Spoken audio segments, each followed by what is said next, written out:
मित्रों, आप सभी को नवरात्रि की बहुत बहुत हार्दिक शुभकामनाएं। आशा करता हूं कि आप लोग सब सकुशल होंगे। माँ भगवती राजराजेश्वरी दुर्गा देवी की आप सभी के ऊपर असीम कृपा बनी रहे। तो आज हम पाठ करेंगे नवरात्रि के अवसर पर श्री सप्तश्लोकी दुर्गा का। इसके नित्य पाठ करने से समस्त रोग कष्ट बाधाओं का निवारण होता है और माँ भगवती की विशेष कृपा अनुकंपा बनी रहती है। तो आइए शुरू करते हैं।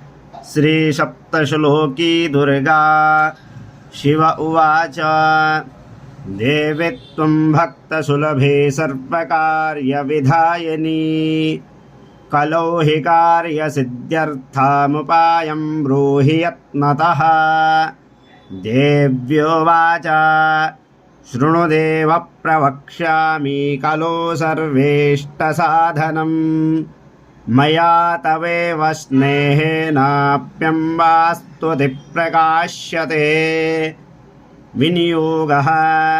ॐ अस्य श्रीदुर्गा सप्तश्लोके स्तोत्रमन्त्रस्य नारायण ऋषिः अनुष्टुप् श्री महाकाली महालक्ष्मी महासरस्वत्यो देवताः श्री दुर्गा प्रीत्यर्थं सप्तश्लोके दुर्गा पाठे विनियोगः। ॐ ज्ञानिनामपि चेतांसि देवी भगवती हि सा बलादाकृष्य मोहाय महामाया प्रयच्छते। दुर्गे स्मृता हर्षि भीतिमशेषजन्तो स्वस्थै स्मृता मतिमतीव शुभान् ददासे।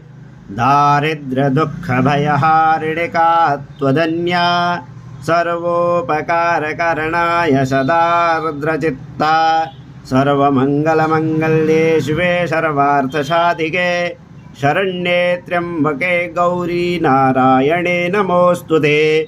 शरणागतदीनार्ता परित्राणपरायणे सर्वस्यार्तिहरे देवी नारायणी नमोऽस्तुते।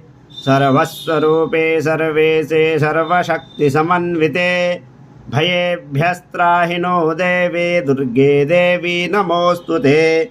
रोगानशेषानपहंसि तुष्टा रुष्टा तु कामान् सकलानभीष्टान् त्वामाश्रितानां न विपन्नराणां त्वामाश्रिता ह्याश्रयतां प्रयान्ते। सर्वबाधा प्रशमनं त्रैलोक्यस्याखिलेश्वरी एवमेव त्वया कार्यमस्मद्वेरिविनाशनं। श्रीदुर्गार्पणमस्तु।